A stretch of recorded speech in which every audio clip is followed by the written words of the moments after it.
Saya mau pulang dikejar oleh beliau, Al-Mukarram Anggaos. Jangan. Ada titipan dari pengarsa Abah. Ya, ada apa? Kata pengarsa Abah, bajunya nggak usah tasawuf. Maka pulang ke Sukabumi, saya langsung masuk toko sandang, langsung memotong bahan 1 setel jas dan 2 setel safari. Dan ternyata di situ Karomah pengarsa Abah sudah menyiapkan seorang pemborong yang akan membayarkan. Bahkan dia katakan, tambah lagi Kiai. Masya Allah. Baik hadirin, bersyukurlah bahwa kita pada bulan yang lalu telah sama-sama melaksanakan khidmah manakiban di Masjid Kebanggaan Indonesia, yaitu di Istiqlal. Istiqlal itu kalau diterjemahkan merdeka. Di Sukabumi ada lapang merdeka. Jadi kalau mau dibalik, Masjid Merdeka, lapang Istiqlal bisa. Secara bahasa bisa. Manakiban di Masjid Merdeka. Lalu mau poli di lapang Istiqlal, boleh. Jangan tersinggung, ini bahasa aja. Baik, di manakah kita melaksanakan majelis manakib? Dimanapun. Di atas gunung boleh, di dalam goa boleh. Kalau bisa di dalam lautan boleh. Ya, pakai kapal selam boleh, pakai karomat boleh. Apalagi kalau di masjid. Tahadus binikmat berkah karomah dari Allah melalui pengarsa Abah. Kalau tidak salah saya umroh sekitar 10 kali. Lebih mungkin. Insya Allah di Masjidil Haram selalu manakiban. Walaupun tidak semua yang hadir ikut manakib. Ya rombongan kita saja menakiban. Katanya Pak Jejen di sana tarekat dilarang. Tarekat di sana disebut syirik, diharamkan. Mereka sendiri nggak tahu tarekat. Mengharamkan tarekat tapi tarekatnya nggak tahu. Umpama kalau saya ditanya oleh askar lah di Mekah atau oleh siapa. Mada ta'mal? Apa yang Anda lakukan? Nadhkurullah, natamassak bi ayatul Quran, bi amril Quran, fadhkuruni adhkurkum. Naam. Apa yang Anda amalkan? Zikir, perintah Quran. Kita enggak boleh keluar dari Quran dan sunnah. Iya, benar juga. Qala Allah Ta'ala fil Quran Al-Karim, nahnu naqussu 'alaika ahsanal qasas. Faqsusil qasas. Kisahkanlah kisah-kisah. Manakiban itu kan kisah-kisah. Benar lagi. Di mana salahnya ini?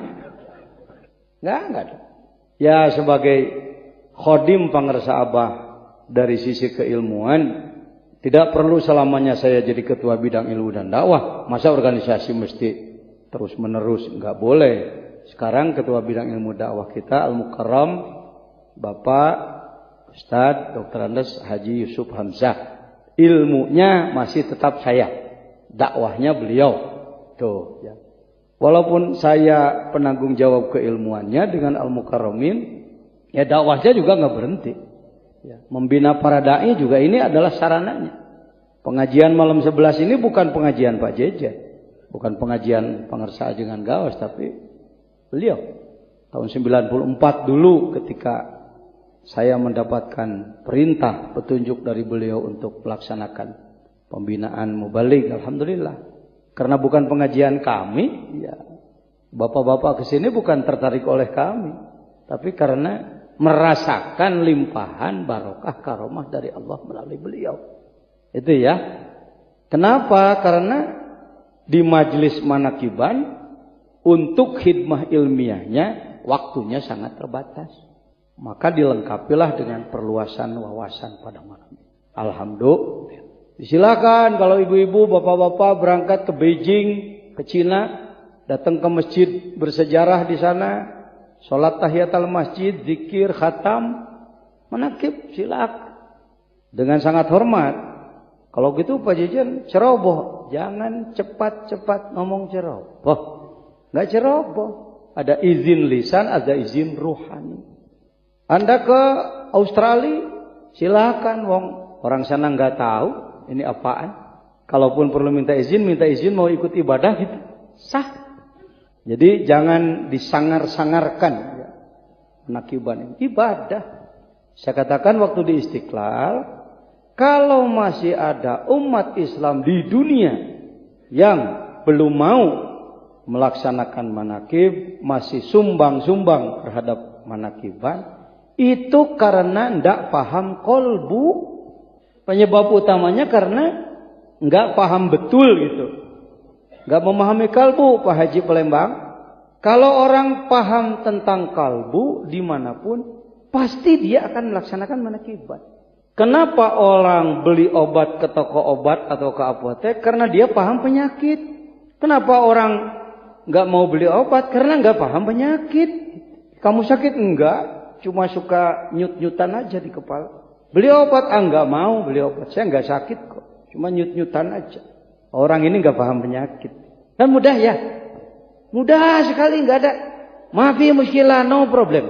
Bagi saya memahami dunia ini, memahami ilmu Islam di dunia, di negara manapun, mudah saja memahaminya. Kalau di satu negara, satu daerah, masih ada orang yang mempergunjingkan soal manakiban, pasti penyebabnya adalah karena tidak paham betul tentang kalbu. Berani saya bicara pasti itu. Wong dunia ini kebanyakan memahaminya bahwa kalbu itu daging hati. Dalam bahasa Inggris kalbu diterjemahkannya heart apa liver. Tuh si berijib aja the bijis.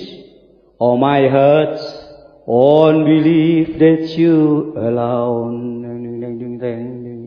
Mulai di masjid saya dibereskan. Nanti fitnah lagi, jangan jajan nyanyi di masjid. Kalau baca sholawat pakai lagu nggak apa-apa, tapi kalau ngomong hati pakai lagu salah lagi. Heart, bukan daging hati. Kalbu adalah dimensi abstrak dalam diri manusia. Tidak ada fisiknya kalbu itu. Kalaupun Rasulullah bersabda ala inna fi jasadibni adam lamudghah. Idza saluhat saluhal jasadu kulluh. Wa idza fasadat fasadal jasadu kulluh ala wahyal qalbu. Sahih hadisnya sahih.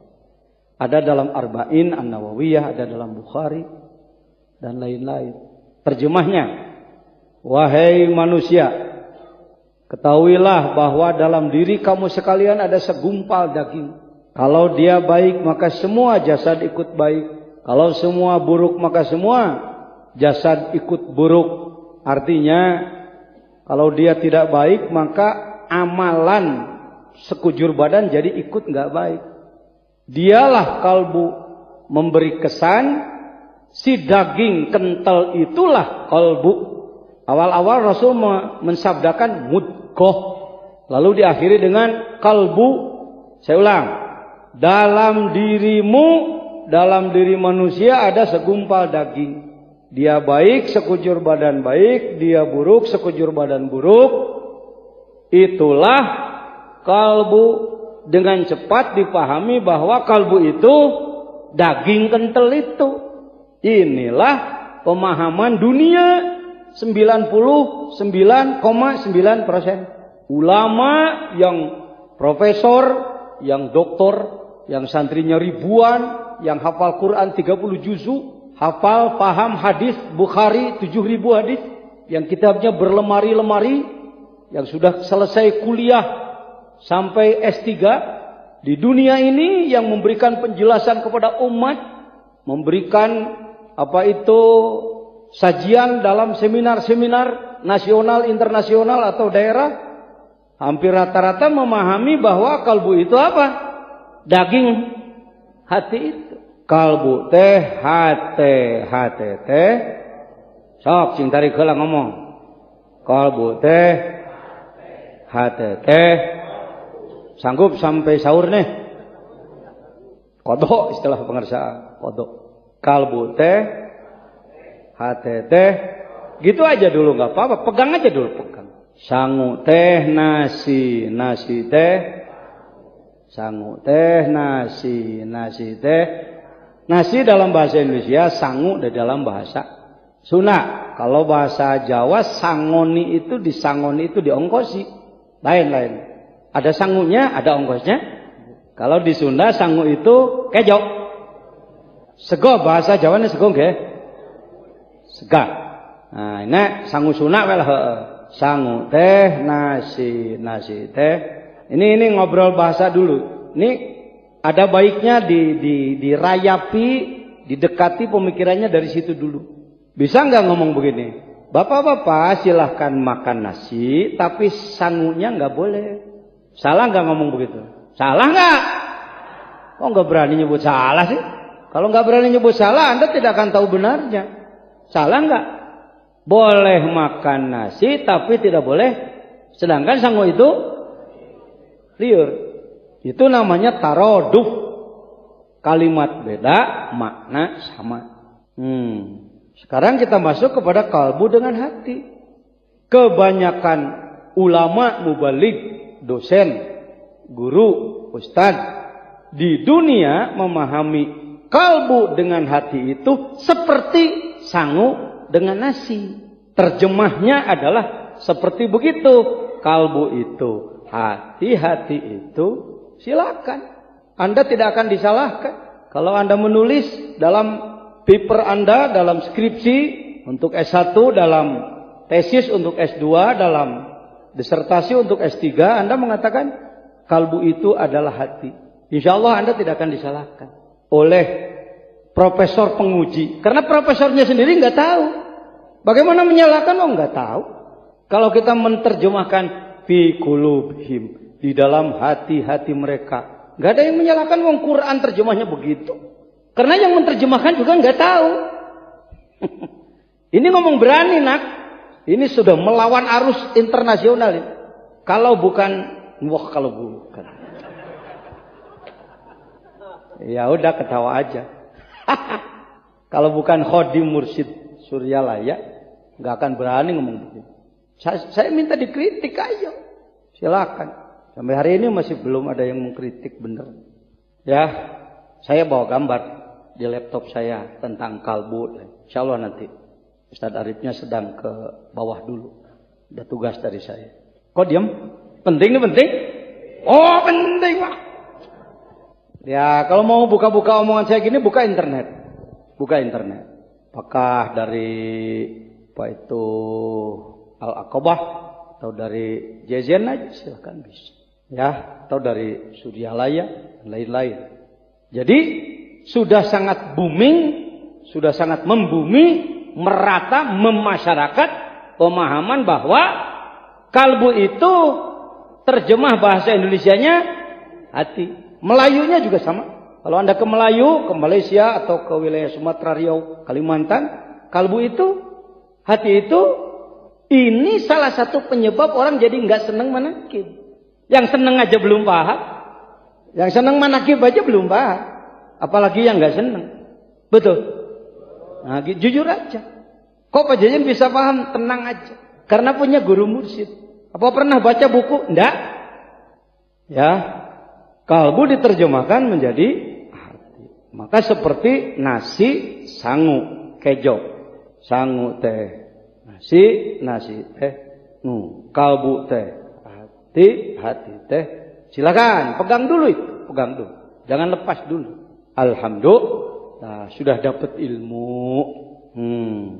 Idul Fitri, alhamdulillah masyarakat kita saking gembiranya bisa melaksanakan tugas Ramadan, saumnya, tarawihnya, tadarusnya, qiyamul lail dan lain sebagainya. Maka ketika datang Idul Fitri, ya ada syukuran. Ini bahasa husnudzon ini.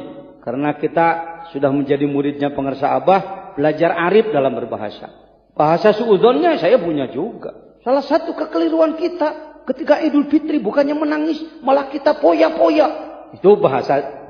Begitu bisa ngomong begitu bisa. Ya, tapi saya sekarang sedang pakai bahasa husnudzon. Saking apa? Oh, mana mah husnudzon? Henteu sudah henteu. Saking gembiranya dapat melaksanakan ibadah bulan Ramadan yang wajib maupun yang sunat, maka ketika datang Idul Fitri, apa itu? Syukuran dengan membuat masakan yang banyak. Sayur-sayur banyak. Antara lain sambal goreng hati. Sambal goreng hati itu menjadi sayur khusus Idul Fitri. Bahkan biasanya membuatnya itu enggak pakai estimasi, enggak pakai perhitungan pas. Selalu lebih. Dan mengingat wala tubadzir tabdzira, kalau memubadzirkan itu saudara setan, maka sayurnya tidak dibuang, diangetin lagi sampai hitam semua.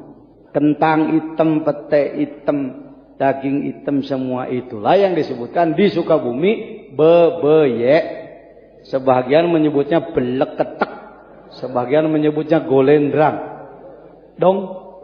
Dongdo, ada lagi bahasa Ciamis, dongdo, tambah ilmu saya. Bebeyek, itu sudah jadi seni itu. Oh, nikmatnya 2-3 hari setelah Idul Fitri, kita pakai uli, digoreng. Ini juga beda dengan orang Parung. Kalau orang Parung Bogor, kalau uli itu temennya dengan tape ketan.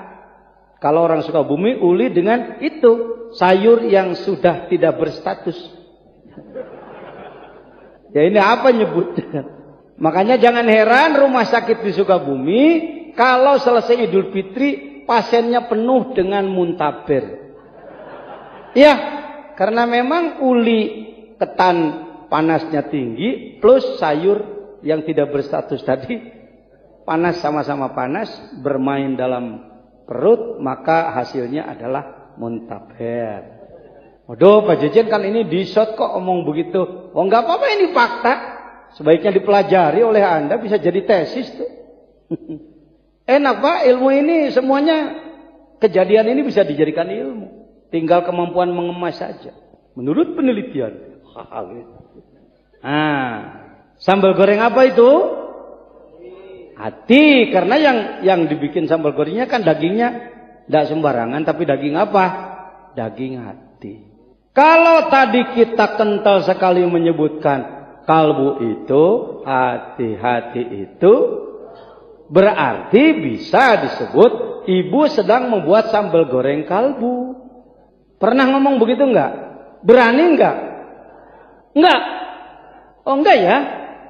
Enggak berani mengatakan sambal goreng kalbu, enggak berani. Kenapa enggak berani? Kenapa diketawain? Salah. Salah apa enggak? Salah. Katanya tadi kalbu itu, hati-hati itu, berarti sayur hati adalah sayur kalbu. Goreng hati adalah goreng kalbu. Sambal goreng hati adalah sambal goreng kalbu. Tapi Anda tidak berani mengatakan membuat sambal goreng.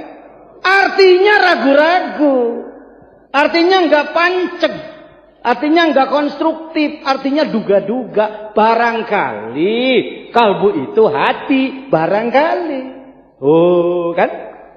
Jadi nggak berdiri saya. Oh begitu. Ini dunia sedang nggak saklek ini. Di negara manapun rata-rata menerjemahkan kalbu itu hati kepada bahasanya masing-masing. Ya kita ngomong Melayu aja lah.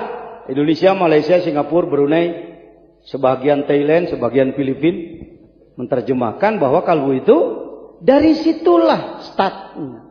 Sehingga beranggapan bahwa kalbu itu, padahal buktinya orang bikin sambal goreng hati nggak berani mengatakan sambal goreng kalbu. Sama aja dengan otak dan akal, sama. Saya udah beberapa kali membicarakan ini, tapi nggak bosen saya lah ngomong. Salah seorang sahib saya yang pernah jadi menteri koperasi, nggak usah saya sebut namanya, ikut menakiban di sini. Kalau tidak salah yang dibaca mankobahnya oleh Pak Kiai Mustafa adalah mankobah merebut nyawa. Syekh Abdul Qadir merebut nyawa dari Israel. Ya nyubit saya. Ya itu nggak masuk akal itu. Iya, saudara. Itu gimana itu? Jangan jelaskan sekarang. Ini sedang hikmat nanti. Ya nanti. Jangan lupa ya nanti. Penasaran dia. Selesai pengajian masuk ke ruang atas.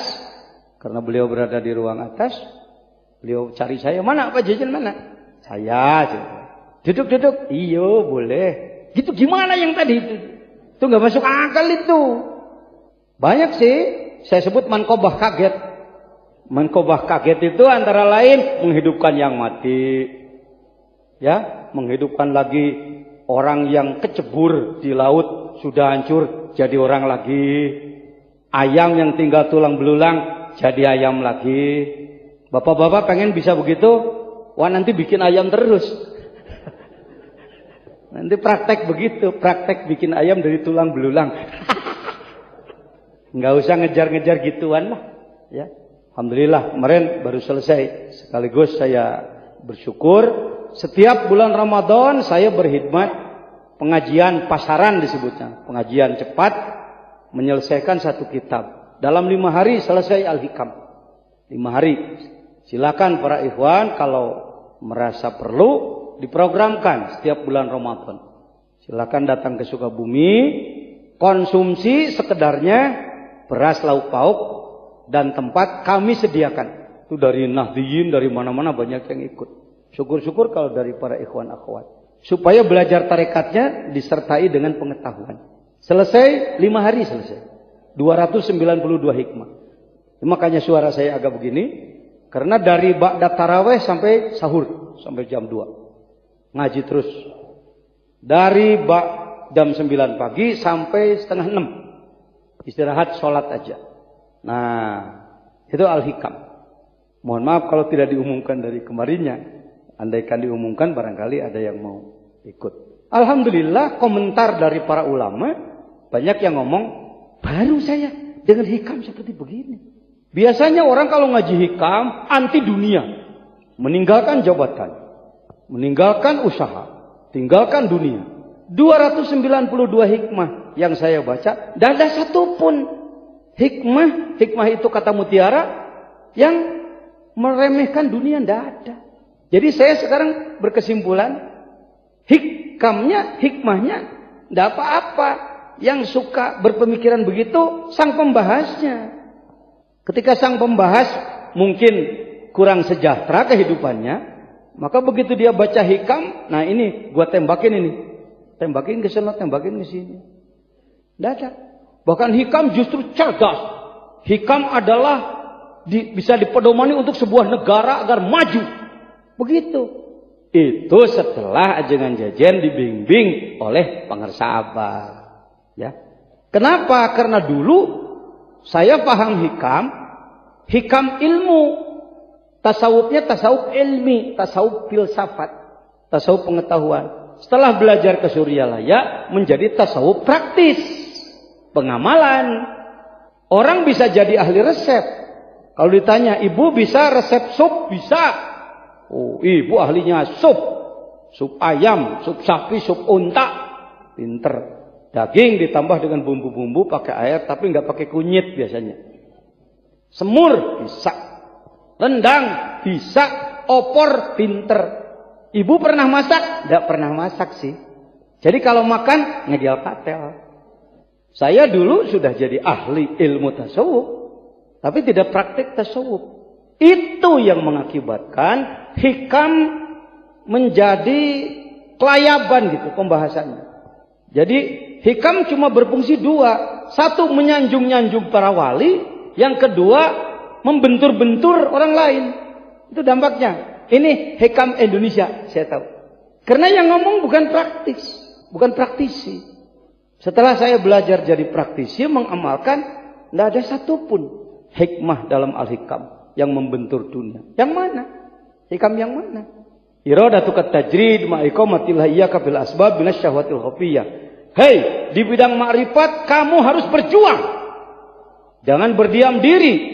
Kecuali kamu oleh Allah sudah dijadikan murad tadi, sudah dijemput oleh Allah, tinggal Anda menikmati. Tetapi justru ibadah orang yang sudah wasil lebih tinggi karena dia sudah menjadi ahli kurbah. Begitupun rizki. Hei orang-orang, jangan malas, kamu harus mencucurkan keringat, harus berusaha mencari rizki. Jangan bermain tajrid di maqam asbab.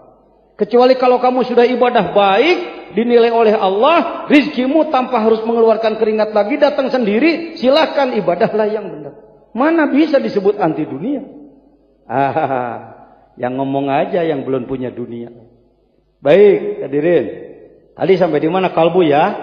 Nah, ketika sohib saya itu, ikhwan kita bertanya begitu kepada saya, dia mengatakan gak masuk akal. Saya katakan sambil ketawa, diulang nunjuknya. Ya begini gak masuk akal Pak Jejen. Ya nunjuknya yang keliru.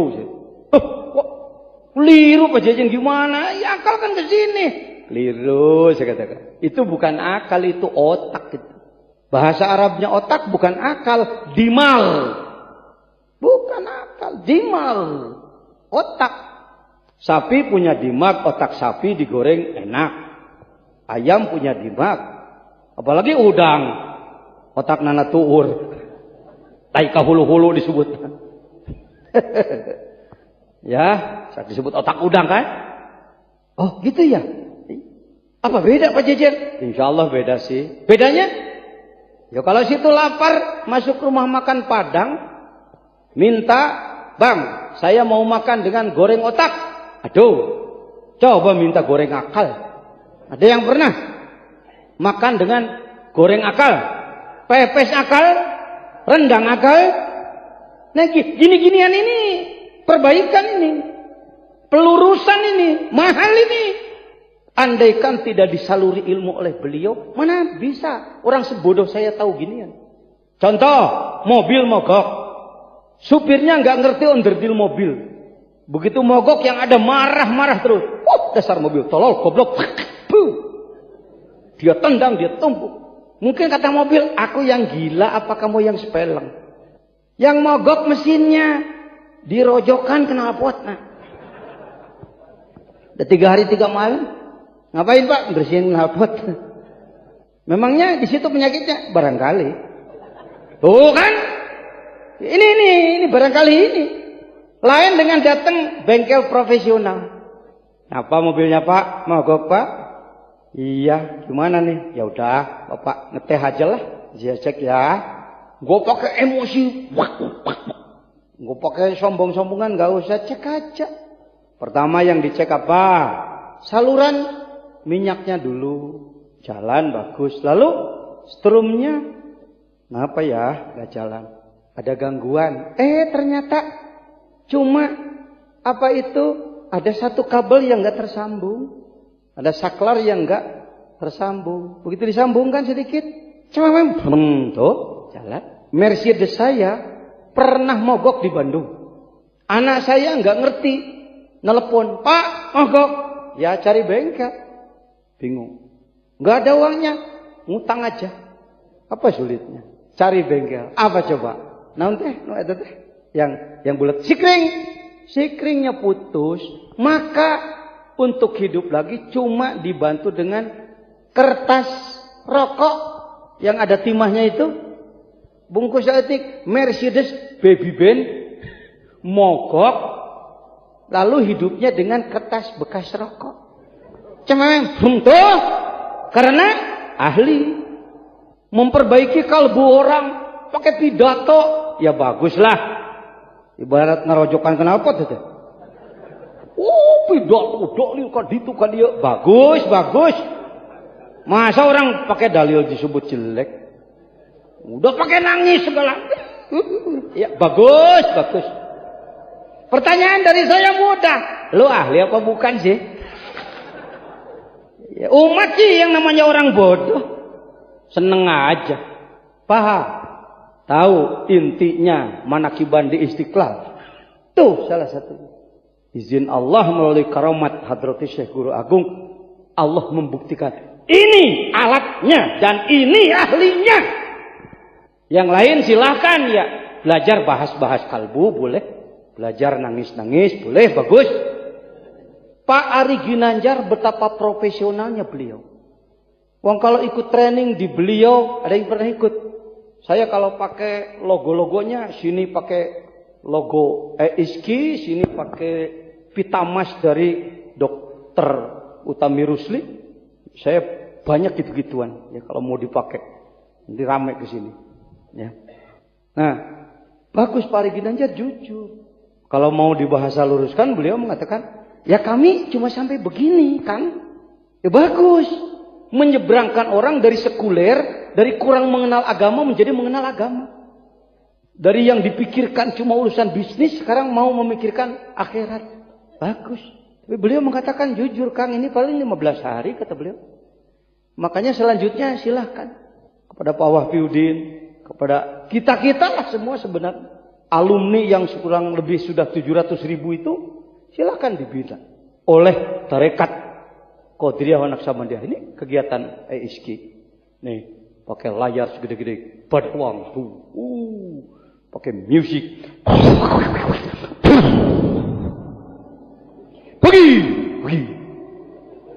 bagus, ya, nangis semua, Allah Akbar, la ilaha illallah,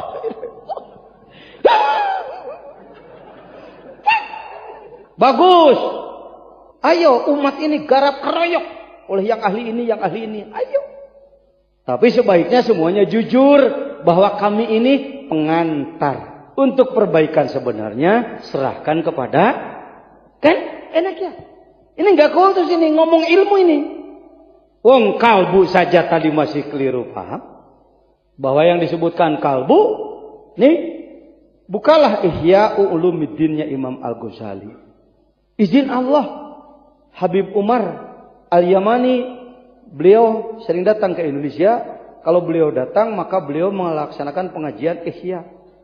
Izin Allah ketika saya ikut di Bogor, yang dibahas pas ini. Ihya juz awal, Kiai Pak Izin.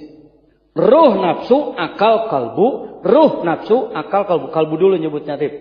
Kalbu, nafsu, ruh, akal, kalbu, akal, ruh, nafsu, kalbu. Kalbu, akal, ruh, nafsu, ngomong. Kalbu, akal, ruh, nafsu. 4 kalimat maknanya sama. 4 kalimat maknanya sama. Kalau Bapak mengatakan enggak begitu Pak Jajan, ahlian mana kamu dengan Imam Ghazali? Ngukur diri. Kata Imam Ghazali di dalam Ihya-nya, beliau ya ahli ilmu kalam, ya ahli ilmu filsafat, ya ahli ilmu hikmat, ya ahli ilmu fikih, ya ahli tafsir, ya ahli hadis, ya ahli tasawuf. Di dalam Ihya-nya menyatakan kalbu, akal, ruh, nafsu. 4 kalimat maknanya sama. Itu juga. Kita seling kental Indonesia menyebutkan kalbu adalah daging hati, akal adalah otak, ruh adalah nyawa, nafsu adalah marah. Kan? Begitu amatir. Sadar Anda. Indonesia itu di situ pemahamannya. Kalau orang marah, nafsu lah, sok nafsu tuh. Maka kesimpulannya nafsu jelek, kan? Nafsu itu jelek, Tapi kalau Anda mau makan, nggak enak makan, disebutnya nggak nafsu makan. Maka cari obat untuk nafsu makan. Kurang nafsu makan, beli jamu nafsu makan. Artinya perlu apa? Perlu nafsu liar tuh. Di satu pihak nafsu digoreng, di lain pihak kurang nafsu. Malam Jumat diajaki oleh istrinya halal. Pak, malam Jumat nafsu. Kurang nafsu beli jamu tangkur ramuan Madura. Normal ngomong begini enggak porno. Wong kamu juga produk itu. Yang penting halal. Itu. Kurang nafsu beli jamu nafsu. Jadi nafsu penting. Kurang nafsu sholat beli jamu. Air mancur nggak bikin, sido muncul nggak bikin. Yang ada di Suryalaya. La ilaha. Tuh. Ayo mau kemana? Saya aja yang ketua umum Majelis Ulama kesini untuk bidang itu khususnya, ya. Nafsu itu dipahaminya terlalu dangkal. Indonesia ini memahami kalimat keagamaan mungkin karena didesak keperluan terlalu cepat ngomong. Fitnah, coba saya mendengar. Fitnah baik apa jelek? Baik apa jelek fitnah itu? Membahayakan apa enggak? Besar dosanya apa enggak? Lebih besar daripada yang kenceng kalau ngomong lebih besar daripada. Nah, keliru kamu. Enak kalau ngomongnya udah kenceng lalu sebut keliru, gitu. Karena di Indonesia memahami fitnah adalah menuduh. Ayatnya jelas, al fitnatu asyaddu minal qatli. 3 orang anak lagi pada main gundukah atau main apa ya, utik disebutnya. Pokoknya main congklak umpamanya, 3 orang. Tercium bau kentut. Kata yang satu, modal sia. Karena bau. Lalu dia ngomong, modal. Lu kentut ya? Fitnah. Al fitnah tu asyaddu minal qatl. Coba bawa ke sidang ilmu S1 aja dulu. Judulnya adalah tentang fitnah dengan dalil al-fitnatu asyaddu minal qatli, penelitiannya tentang kentut anak. Jadi di situ disimpulkan bahwa menuduh kentut lebih besar daripada membunuh. Wah, Anda ketawa, kenapa ketawa? Mentertawakan hukum yang saya keluarkan, padahal berdasarkan Al-Quran. Qurannya benar, yang keliru pemahamannya. Itulah Indonesia. Untung ada anak bodoh ini. Ngabing-bing itu. Kenapa saya cium tangan terus pada beliau?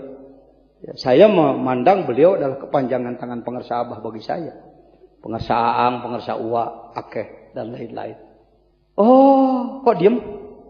Al-fitnatu asyaddu minal qatli. Buka tafsirnya. Antara lain, memperjuangkan agama, mendapatkan fitnah itu ujian. Fitnah itu ujian, cobaan. Seperti Bilal. Ia harus dicambuk, ia harus terlentangkan di atas pasir panas, ditindih dengan batu besar, dicambuk terus menerus. Asyaddu minal qatli.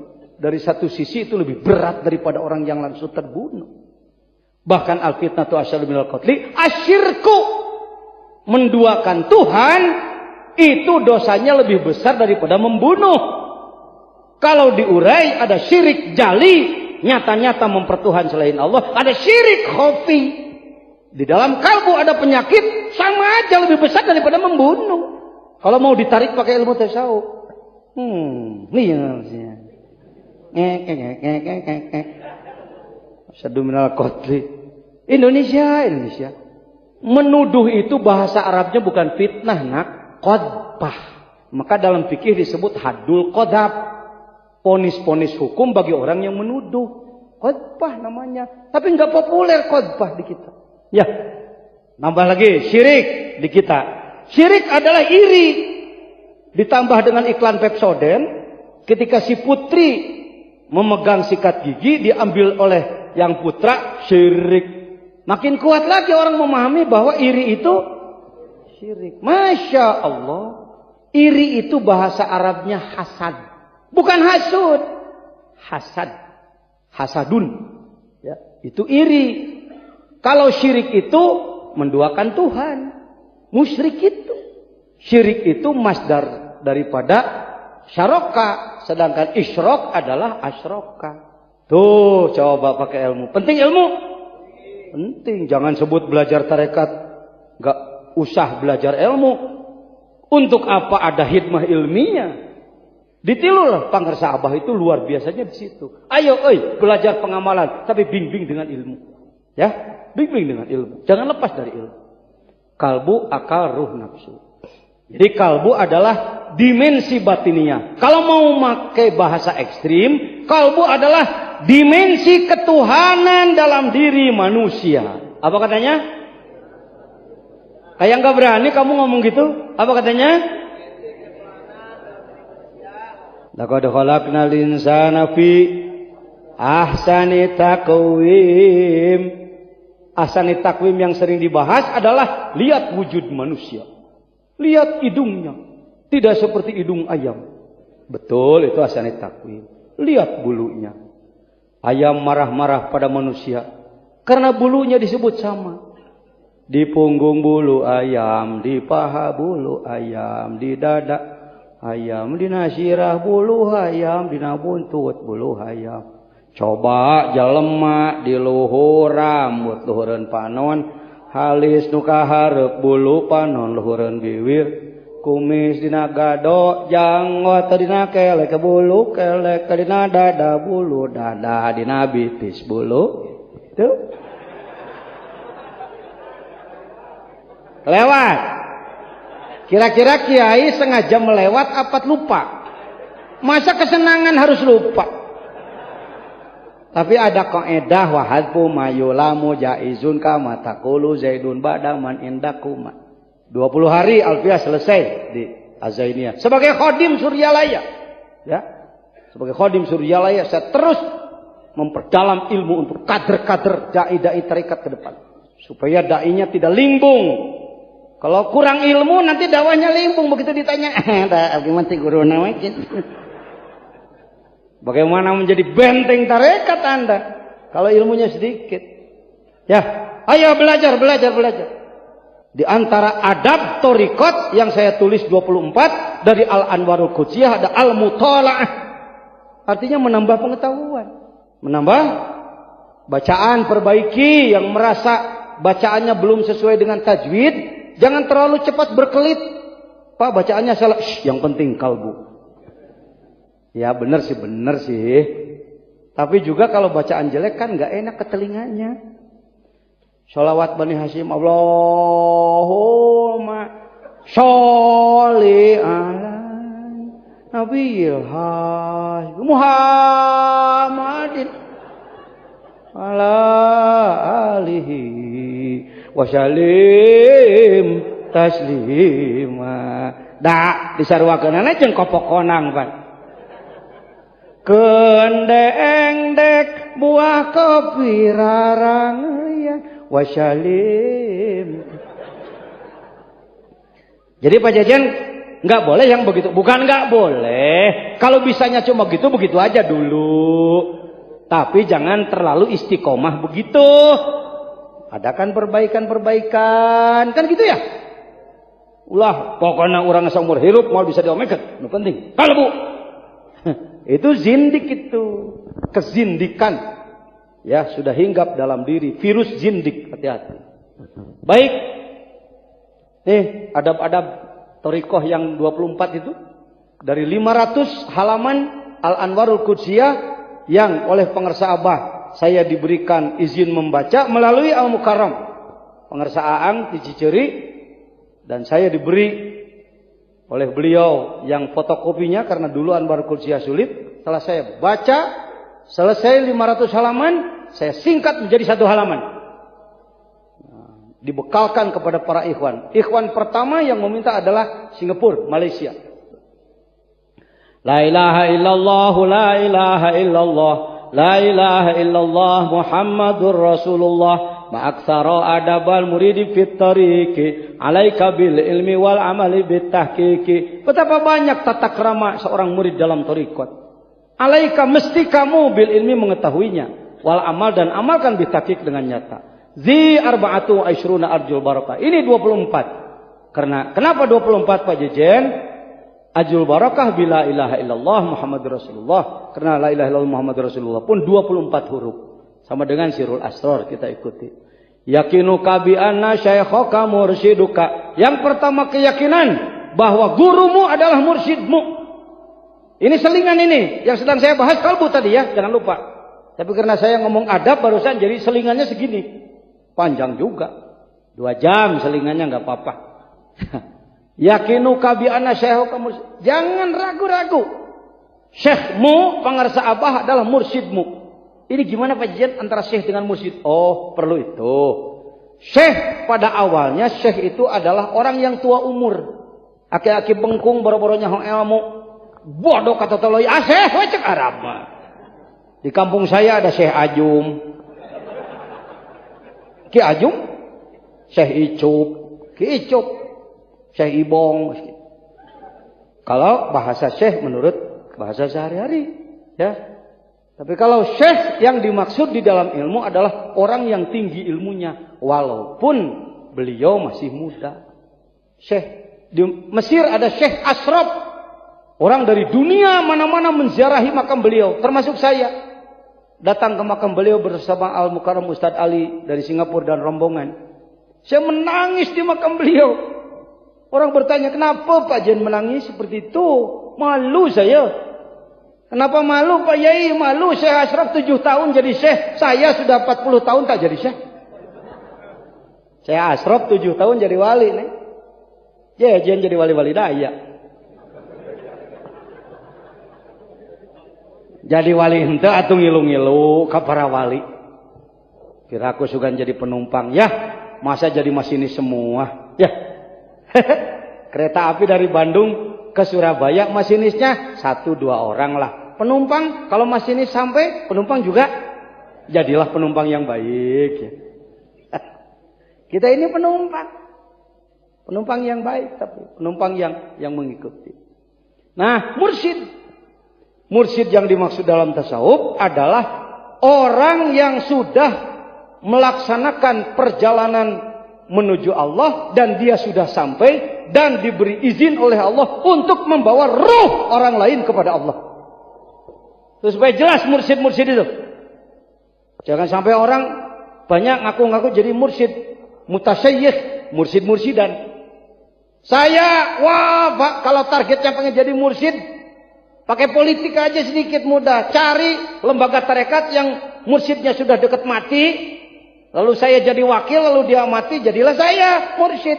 Wow, Syekh Zainul Abidin. Tinggal pakai ini. Hidungnya mancungi Al-Habib, Habib Zain. Nipu orang apa sulitnya Pak? Yang gak punya ilmu aja pinter nipu, apalagi saya. Dalam tarekat, kalau kamu di satu lembaga sudah dinyatakan tertinggi, cepat lari pada lembaga lain yang kira-kira kamu jadi terendah. Begitu.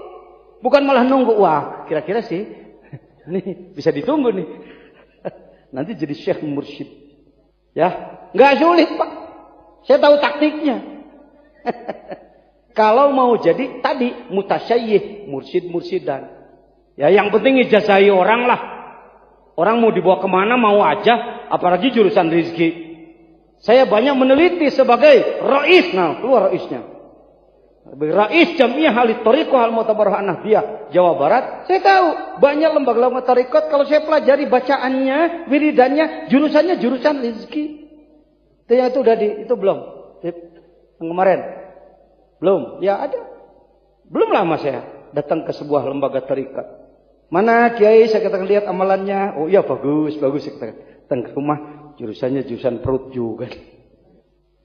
Rizqun katsirun. Jadi inti. Kalau di Suryalaya, rizki enggak ditinggalkan, tapi intinya makrifat. Ilahi anta maqsudi. Ya Allah, saya ingin melakukan perjalanan ruh menuju Engkau ya Allah, dan saya akan kejar Engkau ya Allah. Saya akan sampai padamu ya Allah. Saya akan lalui alam mulki malakut jabarut lahut. 7 lapis langit dilewati. Enggak gegabah pikir Anda itu. Syukur-syukur enggak tahulah supaya enggak sombong. Anda itu enggak gegabah pikir Anda itu. Ya ada manfaatnya enggak tahu itu, jadi enggak sombong gitu. Jadi dari tahu jangan sombong. Dari tahu justru semakin paham, semakin sadar dari pengetahuan. Zikir Anda itu zikir yang digaidi oleh Syekh Mursyid Kamil Mukammil. Ruh Anda dibawa melakukan perjalanan ruh dari bumi ini sampai ke langit 1. Lalu tembus langit 1, 2, 3, 4, 5, 6, 7. Masuk ke alam Jabarut yang disebut Sidrah Muntaha. Lalu masuk ke Lahut. Bersama dia. Di sana. Kenapa Anda kelihatannya celingukan diajak ngomong begini? Saya tahu penyebab utamanya. Karena kebanyakan orang berpemikiran bahwa yang disebutkan dengan dekat kepada Allah adalah mau ngatur Allah semau kita. Ini kesalahannya nak. Oh Pak Jejen, nanti jadi kalau kita sudah wusul pada Allah, nanti kita atur Tuhan ya, semua kita ya. Allah rezeki yang banyak, awas jangan sedikit Allah ya. Kok jadi Tuhan begitu sih? Panjangin umur saya ya Allah. Ya Allah itu gunung cepat jadikan emas ya Allah. Bukan begitu. Ini kekeliruan negeriku Indonesia dan negara-negara lain beranggapan bahwa kalau orang sudah dekat dengan Allah, yang disebut wali Allah adalah ngatur Tuhan. Bukan Pak, salah besar. Justru orang lebih dekat kepada Allah lebih banyak ujiannya. Nabi Isa dekat nggak dengan Allah? Sangat dekat. Tanah dia buat menjadi emas. Apakah tiap hari bikin emas? Enggak, kita berpikirnya kalau sudah dekat dengan Allah, nanti saya mau ngatur Allah semau saya. Jadi selama belum bisa ngatur Allah, maka kita dianggap belum dekat. Ini benar apa enggak saya ngomong? Bukan begitu. Dekat dengan Allah bukan ngatur Tuhan. Justru untuk lebih berserah pada Allah. Bahkan kebanyakan orang yang sudah dekat dengan Allah, berdoa pun enggak berani. Kalaupun berdoa itu karena melaksanakan tugas saja. Da'unaka Allahumma kama amartana fastajib lana kama wa'atana. Saya berdoa ya Allah sebenarnya bukan mau meminta. Bagaimana saya mau meminta, pemberianmu terlalu banyak ya Rabb? La ilaha illallah. Ya Allah, nikmatmu terlalu banyak pada saya ya Rabbi. Malu saya oleh Engkau ya Allah. Mata dengan melihatnya berapa miliar harganya ya Rabbi. Telinga dengan mendengarnya berapa miliar. Lidah dengan rasanya berapa miliar. Hidung dengan penciumannya berapa miliar. Matahari menyinari kalau saya sewa berapa miliar ya Allah. Terlalu banyak nikmat yang Kau berikan pada saya. Malu ya Allah, malu. La ilaha illallah. Dah gitu zikir. Ya Allah, kok saya masih begini terus ya Rabbi? Gimana sih Allah ini? Saya kan punya mursyid ya Allah. Masa sih begitu? Jangan begitu mental kamu. Ngetawain siapa lo? Ngetawain lo? Ke Suryalaya bukan itu, nak. Bukan. Bukan cari gitu-gituan. Ada yang setelah belajar dikir rizkinya jadi banyak, silakan diuji dengan banyak rizki. Ada yang sudah belajar dikir bertahun-tahun, biasa aja jadi tukang mikul, jadi pemulung, ya di situ aja nggak apa-apa. Jangan karena belajar dikir bosen juga ya, udah 10 tahun belajar dikir. Kok warung saya gini-gini aja? Nggak ukuran gitu-gituan. Kalau Anda mengukur dikir tarekat arahnya ke situ, namanya Anda menjatuhkan keagungan toriko. Hati-hati ya. Jadi dekat dengan Allah bukan mau ngatur Allah. Yang suka ngatur Tuhan itu Firaun. Jadi boleh Anda disebut anak buahnya Firaun. Mau pasrah. Mau? Enggak usah dibicarakan. Sebenarnya. Kalau pohon diurus, buah datang sendiri. Orang kebanyakan ngejar buah, enggak ngurus pohon. Ngejar buah berkah, pohon takwa enggak diurus. Ngejar buah berkah, takwa enggak diurus. Hasilnya buah-buahan. Anda ngejar buah pisang, tanggal pisang enggak diurus, hasilnya pisang-pisangan. Kuning luar biasa. Oh, menarik sekali. Dan 6 bulan di lemari enggak busuk-busuk. Begitu diambil kok lembek plastik. Di dalamnya kecoa. Cucunguk, nah itu Indonesia teh beberkahan. Datang ngurus takwanya ente. Seutak-seutik yang di kuliah nih ku Allah. Selalu menjual ibadah pada Allah. Didikan pengersa abah itu mendidik ikhlas. Tapi beliau mendidiknya enggak muluk-muluk, enggak banyak main dalil-dalil. Ya sudah dalil 1, 2 cukup lah menjadi pedoman. Amalkan. Paham ya? Di sini mahanya Suryalaya, nak. Mohon maaf, saya di bidang gitu-gituan udah disebutin dari dulu, udah jadi gurunya. Wah, orang datang dari mana-mana minta doa. Teneraku bedok, minta kawadukan, minta doa. Tu panasku, minta doa yang berizki, minta doa yang melek awewe. Wah, ya. Udah lewat gitu-gituan. Jadi di Suryalaya ini mengamalkan zikrullah ibarat orang nyangkul aja. Belut keluar sendiri. Kalau keluar ambil aja. Silakan manfaat, enggak keluar ya enggak apa-apa, enggak nyari itu. Paham? Ada di antara hadirin yang sudah belajar zikir lama tapi usahanya gitu-gitu aja ada? Alhamdulillah. Begitu ngomong nali. Sana ya karasana itu zikir. Bukan jurusan ke situ. Ada di antaranya yang belajar zikir dulu sebelum belajar zikir Anda kaya, sekarang jadi sederhana. Ada? Ada, saya tahu orang. Ya. Alhamdulillah. Urusan rezeki. Ada aturannya, usaha cing bener. Ibadah nanti berkah datang sendiri. Jangan ditunggu-tunggu, jangan dikejar-kejar. Urus tangkal takwa cing bener. Supaya hasilnya bukan pisang-pisangan, tapi pisang bener. Ngejar buah apel, pohon apel nggak diurus. Hasilnya apel-apelan. Merah, menarik, naik-tek. Ini halus. Dicokot, tuas, dekai. Itu, mursyid itu begitu ya. Siapa yang punya pemikiran obsesi ingin jadi mursyid, ayo bawa ruh orang menuju Allah. Tembus ke alam lahut. Seperti Mi'raj. Jibril aja dilewati. Ketika Rasulullah mau masuk ke lahut, ke hadrat Allah, ditanya, kalau pakai bahasa saya, Mas Jibril nggak ikut? Nggak. Ikut aja ke dalam. Bukan bagian kami. Lau adkhaltu khinsirilah taraktu. Kalau saya ikut kelingking aja ke dalam situ, hancur saya ya Muhammad. Oh begitu. Lebih tinggi. manusia daripada Jibril. Yang bisa masuk ke situ siapa? Insan, hanya manusia. Karena manusia adalah makhluk yang paling utama. Malaikat itu semuanya pelayan. Oh, itu kan Nabi Muhammad ajengan. Oh, Nabi Muhammad. Yang disuruh selamat Nabi Muhammad aja apa semua? Yang dipanggil untuk irji'i ila rabbiki radiyatan mardiyah Nabi Muhammad aja apa semua? Nabi Muhammad diutus ke sini untuk bawa kita. Bukan untuk dia sendiri. Paham sekarang? Tegagawah ucuk. Jadi guru mursyid tarekat kalau ini guru pidato ayo dikir lah pikir kadinya la ilaha illallah eta mah kaifiyah. Yang tidak ada pada orang biasa adalah izin Allahnya. Ya, izin Allahnya. Jadi sama dengan begini. Hei, Kiai Haji Sahibul Wafatajul Arifin, aku izinkan kau bawa ruh orang banyak kepadaku bersamaku. Gitu. Paham sekarang? Nah, mursyid mah gitu. mursyid masih kena amek-amekan. Mursyid masih kena ngenta ganas. Mursyid masih nanyakeun turubuk. Mursyid kasinggung masih kena camedo. Mursyid dipuji masih kena ngeloleho. Itu namanya mutasayyih, syekh-syekh. Oh, jangan berani begitu. Kenapa enggak berani wong saya roisnya? Oh. Ya, baik, paham semua? Alhamdulillah. Jangan Anda samakan pengersabah dengan dukun. Jangan samakan dengan ahlul hikmah dalam arti ahli doa. Jangan Anda kecewa, datang jauh-jauh. Aduh, saya mah enggak salaman. Waduh, air saya mah cuma didoain Pak Gaos.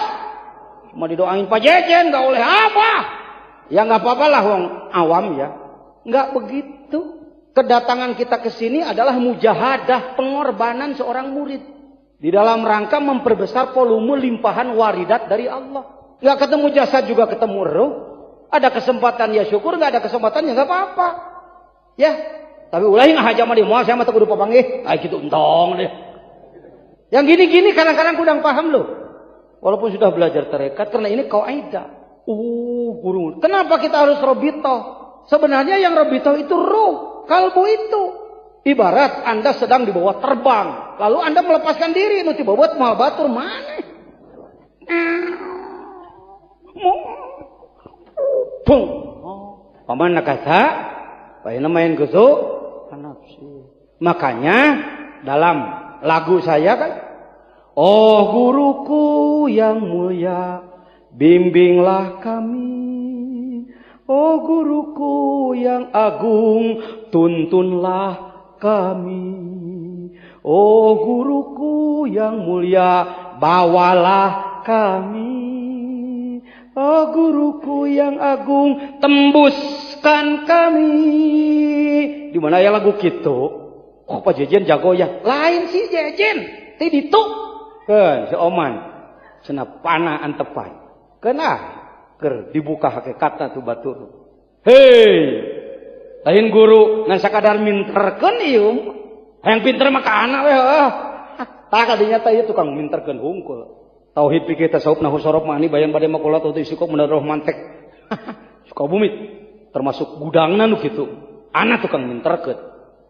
Minterkeun mah tapi mawaruh batur ka Gusti mah amit-amit pobor moal maneh aing kitu nepi-nepi heuh. Aing jadi bawa batur, gagabah, gaya saya ge mursyid naon. Ya, dah gampang. Kalau ada orang ngaku mursyid tanya aja, sanggup bawa ruh saya kepada Allah? Enggak sanggup, lain atau gitu.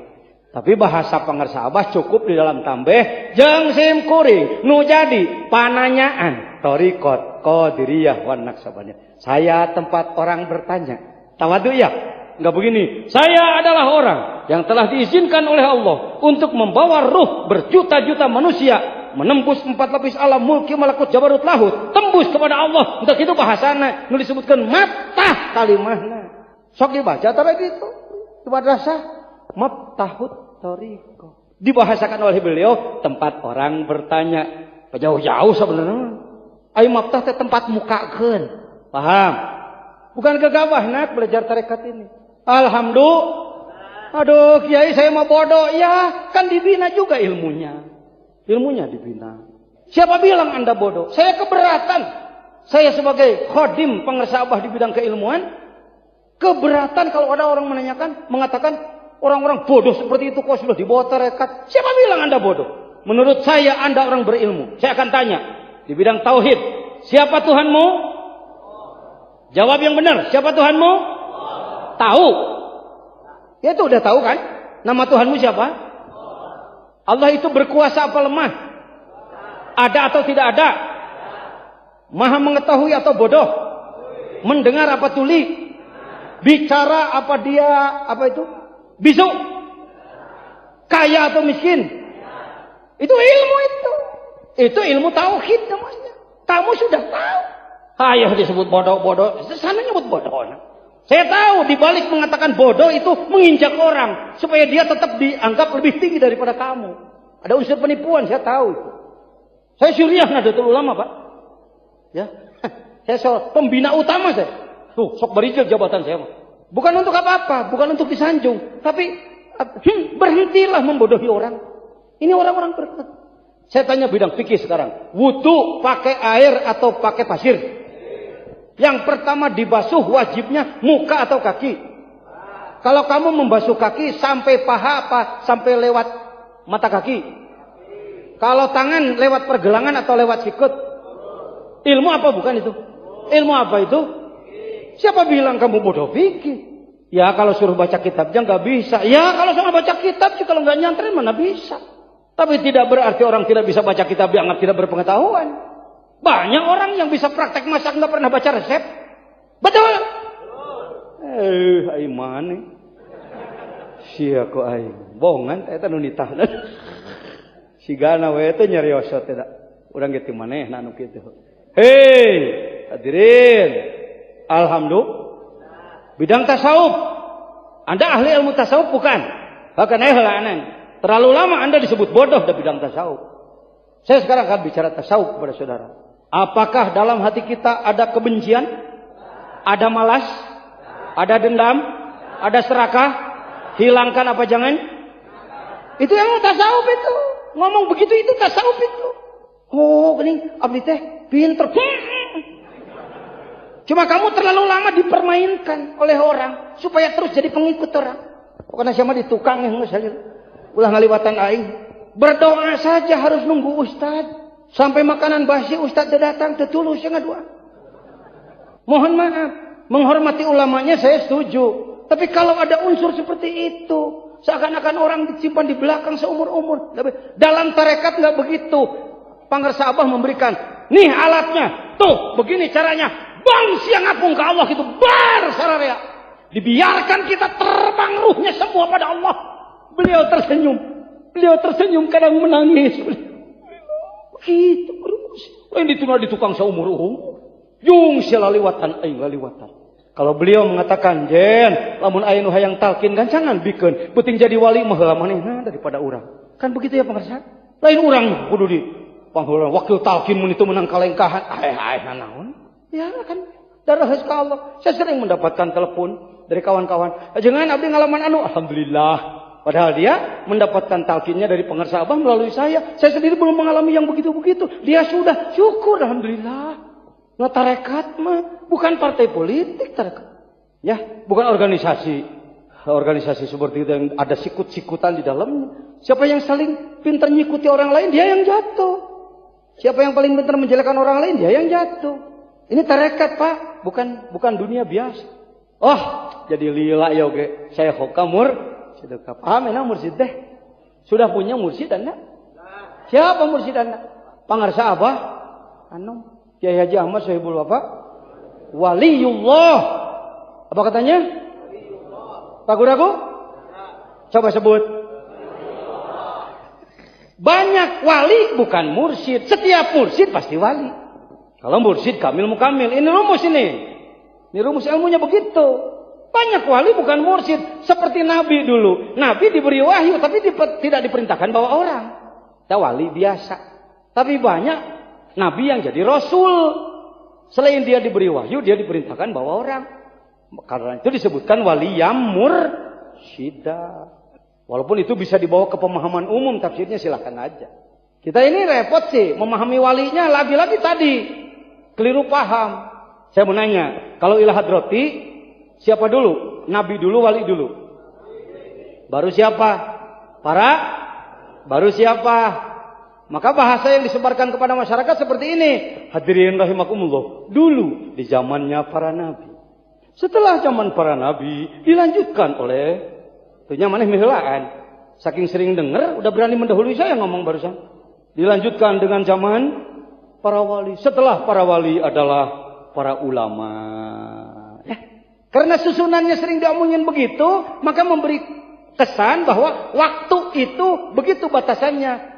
Pertama zaman para nabi, lalu baru, maka setelah para wali ialah zaman para. Jadi di zaman para ulama tidak ada. Ini yang menjebak kamu. Ini yang menjebak dunia. Sehingga orang berani ngomong sekarang tidak ada lagi wali. Ketika orang mengatakan Hadrati Syekh adalah waliullah, orang mengatakan sama si jejen leuweuhan. La yalamul waliya illa waliyu. Kultus sejen banget teuing we Ka'bah nu mabok ke eta mah. Wah. Wassalam aja apa terusin? Jam berapa ini, saya enggak bawa jam nih. Ini kekeliruan malam ini mudah-mudahan sirna. Ya, mudah-mudahan nuzul Quran tadi disampaikan oleh Kiai Soleh. Mudah-mudahan mendapatkan hikmah Lailatul Qadar. Saya jembatani pakai bahasa hikmah. Kalau enggak pakai hikmah nanti salah lagi. Jangan jejen cenah malam 11 disebut Lailatul Qadar. Dina pikihna ge Lailatul Qadar mah 20 kali itu. Eta ge sugan nya ho. Mane? Sia pan itik guru bajuri itu. Guru Patul Muin saya. Murid Cikolean teh. Pangarsa Kiai Haji Abdurrahman, murid pangarsa Ayah Banjar. Ya muridna di bidang fikih. Ya, saya katakan hikmah Lailatul Qadar.